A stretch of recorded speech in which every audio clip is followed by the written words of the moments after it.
യഥാർത്ഥത്തിൽ വേടൻ പോലും ഇത്രയും ഹിറ്റായത് ആ ഒരു ഹിന്ദു മഹാസഭ ഈ വിഷയവുമായി ബന്ധപ്പെട്ട് ഇപ്പം ശശികല ടീച്ചർ ഒരു പ്രസ്താവന നടത്തി. ഹിന്ദു മഹാസഭയുടെ നേതാക്കന്മാരൊക്കെ ഒരു കമ്മ്യൂണിസ്റ്റ് ബന്ധം ഉള്ളവരാണ് എന്നുള്ള രീതിയിൽ, അതായത് മുതിർന്ന നേതാക്കന്മാർ, സ്ഥാപക നേതാക്കന്മാർ ഉൾപ്പെടെ. അത് ഈ ശശികല ടീച്ചർക്ക് ഒരു കുഴപ്പമെന്ന് വെച്ച് കഴിഞ്ഞാല് പണ്ടേ ബുദ്ധിയില്ല, ഇപ്പൊ അവരുടെ ബോധവും കൂടെ പോയിരിക്കുക. ഞാനേ സത്യം പറഞ്ഞാൽ നമ്മളിപ്പോ കേൾക്കാൻ പോകുന്നത് ഒരു കുടുംബ വഴക്കാന്നൊക്കെ പറയേണ്ടി വരും. കാരണം ഇദ്ദേഹവും ഹിന്ദുക്കളെ ഒരുമിപ്പിക്കാൻ നടക്കുന്ന ഒരാളാണ്. ശശികല ടീച്ചറും ഹിന്ദുക്കളെ ഒരുമിപ്പിക്കാൻ നടക്കുന്ന ആളാണ്. അപ്പോ ഇദ്ദേഹം സ്വാമി ഭദ്രാനന്ദ, പണ്ടത്തെ തോക്കു സ്വാമി, ഇദ്ദേഹം ഇപ്പൊ പറയുന്നത് ശശികല ടീച്ചർക്ക് ബോധമില്ല എന്നാണ്. ബോധമില്ല എന്ന് മാത്രമല്ല കേട്ടോ, പറയുന്ന കുറച്ച് ശക്തമായ ചില ആരോപണങ്ങളുണ്ട്. അത്ഭുതത്തോടെ കേട്ടിരിക്കേണ്ടി വരും. കേട്ടോ, ഇതിലുള്ള ആളാണ്. പക്ഷെ എന്താ ഇത് അല്പം വർഗീയത ടീച്ചർക്ക് ഇച്ചിരി കൂടുതലാണ്. പ്രത്യേകിച്ച് ഈ നായര് വർഗീയത ഇച്ചിരി മൂത്ത അവരെ ഞാൻ ചിലപ്പോൾ പറയുന്ന കാരണം ഈ വിഷകല എന്ന് പറയും. കാരണം ഇത്രയും വിഷം കൊണ്ട് നടന്നു കഴിഞ്ഞാൽ ഒരിക്കലും RSSന്റെ ചിന്തകൾക്ക് അത് വിപരീതമാണ്. യഥാർത്ഥത്തിൽ എങ്ങനെയുണ്ട് പറയുന്ന കാര്യം? തുടക്കത്തിൽ പറഞ്ഞത് ഇവർക്ക് നായര് ജാതി എന്താ പറയാ ആ ഒരു വർഗീയത കൂടുതലെന്നാണ്. എന്റെ പൊന്നു സുഹൃത്തുക്കളെ, ഈ ആയമ തന്നെയല്ലേ നമ്മുടെ വേടൻ ജാതി പറയുന്നു എന്നൊക്കെ പറഞ്ഞിട്ട് വലിയ പ്രശ്നം ഉണ്ടാക്കിയത്. വേടന്റെ ജാതിയിലെ പാട്ടുകൾ മാത്രം പാടിയ പോരെ എന്നൊക്കെ ഈ ശശികല ടീച്ചർ പ്രസംഗിച്ചൊക്കെ നമുക്ക് ഓർമ്മയില്ലിടും, ഓർമ്മ ഉണ്ടാവണം. അപ്പൊ അങ്ങനെയൊക്കെ പ്രസംഗിച്ച ഒരാളാ. അപ്പൊ അങ്ങനെയാണെങ്കിൽ ഈ ആയമ എന്തുകൊണ്ടായിരിക്കും വേടന്റെ ജാതിപ്പാട്ട് മാത്രം പാടിയെന്ന് പറയുന്നത്? ഞാൻ പറഞ്ഞിരുന്നു ഈ ആയമയ്ക്ക് നല്ല ജാതിബോധം ഉള്ളതുകൊണ്ടാണ്. അപ്പോഴാണ് കൃത്യമായിട്ടും ഈ ഭദ്രാനന്ദ പറയുന്നത് ശശികല ടീച്ചർ, ഇദ്ദേഹം തന്നെ പറയുന്നത് വിഷകല എന്നാണ്. നല്ല വിഷം കൊണ്ടു നടക്കുന്ന ആളാണത്രേ. ആ വിഷകല എന്ന് പറയുന്ന ആ ടീച്ചർ നല്ല ജാതിബോധമുള്ള ഒരാളാണത്രേ. അതിഭീകരമായ ജാതിബോധമുണ്ട്. അതുകൊണ്ടാണത്രേ ഈ എവിടെയും ക്ലച്ച് പിടിക്കാതെ അങ്ങനെ പോകുന്നത്. അപ്പൊ പല ആൾക്കാർക്ക് സംശയം ഉണ്ടാവുക, അല്ല ശശികല ടീച്ചർ അങ്ങനെയൊക്കെ പ്രസംഗിച്ചിരുന്നോ എന്നാണ്. ഉണ്ടല്ലോ, ഞാൻ കുറെ വീഡിയോയിൽ അത് കാണിച്ചു തന്നിരുന്നു. ഇനിയിപ്പൊ കാണിച്ചു തന്നില്ലേക്ക് ഇപ്പൊ മോശമല്ലേ? കേട്ടോക്കൂ. അസമാജ്യം അപമാനിക്കപ്പെടുന്നു. അതുകൊണ്ട് സാധാരണക്കാരന് പറയാനുള്ളത് കാതു തുറന്ന് കേൾക്കണം. പറയുന്നതേ കേൾക്കൂ എന്ന ഭരണകൂടത്തിന്റെ രീതി മാറ്റണം. തനതായ എത്ര കലാവിഭാഗങ്ങൾ അവർക്കുണ്ട്. പട്ടികജാതി പട്ടിക വിഭാഗങ്ങൾക്ക് തനതായ എന്തെന്ത് കലാരൂപങ്ങളുണ്ട്. റാപ്പു സംഗീതമാണ് ഇവിടുത്തെ പട്ടികജാതിക്കാരന്റെയും പട്ടികവർഗക്കാരന്റെയും തനതായ കലാരൂപം. കേട്ടില്ല എന്റെ സുഹൃത്തുക്കൾ ഈ ആയമ്മയുടെ ചോദ്യം?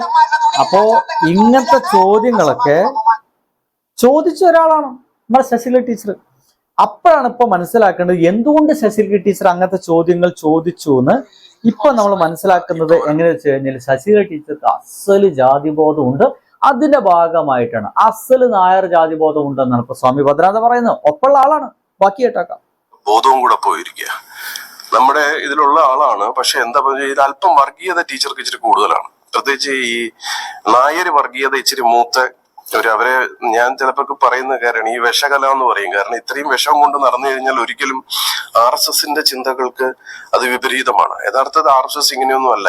ഇതിനകത്ത് RSSന്റെ അകത്ത് കയറിയിരുന്നു കൊണ്ട്, അല്ലെങ്കിൽ സംഘപരിവാർ പ്രസ്ഥാനങ്ങളിലകത്ത് കയറിയിരുന്നുകൊണ്ട് കുറച്ച് ആൾക്കാർക്ക് ഇങ്ങനെ ഒരു കുഴപ്പമുണ്ട്.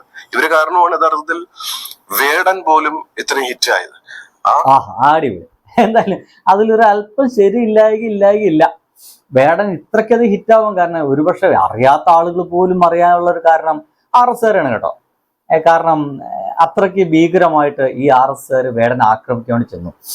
ഈ നമ്മുടെ നാട്ടിലൊരു സ്വഭാവമുണ്ട്, ഈ RSSകാർ ആരെങ്കിലുമൊക്കെ ആക്രമിക്കുന്നുണ്ടെങ്കിൽ ആരാണ് ആക്രമിക്കപ്പെടുന്നത് അവരോടൊപ്പം കേരളത്തിലെ ജനങ്ങൾ മുഴുവൻ നിൽക്കും. അറ്റ്ലീസ്റ്റ് മനുഷ്യരെല്ലാവരും കൂടിയിട്ട് അവരോടൊപ്പം നിൽക്കും.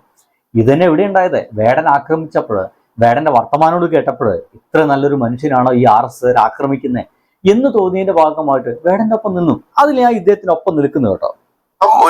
ഒരു കുഞ്ഞു പയ്യനെ അവനെ ഇന്ന് മറ്റു ചില ശക്തികൾ കൺട്രോൾ ചെയ്യുന്ന പരുവത്തിലേക്ക് ആക്കി വെച്ചു.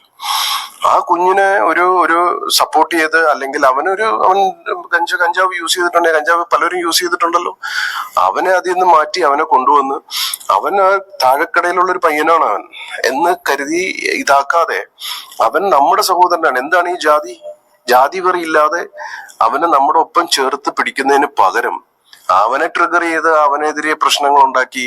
ഇവരുടെ സ്വഭാവം ഇങ്ങനെയാണ്. ഇപ്പൊ ഈ കമ്മ്യൂണിസ്റ്റുകാരോട് 4 തെറി വിളിച്ചു കഴിഞ്ഞാൽ കുറെ ഹിന്ദു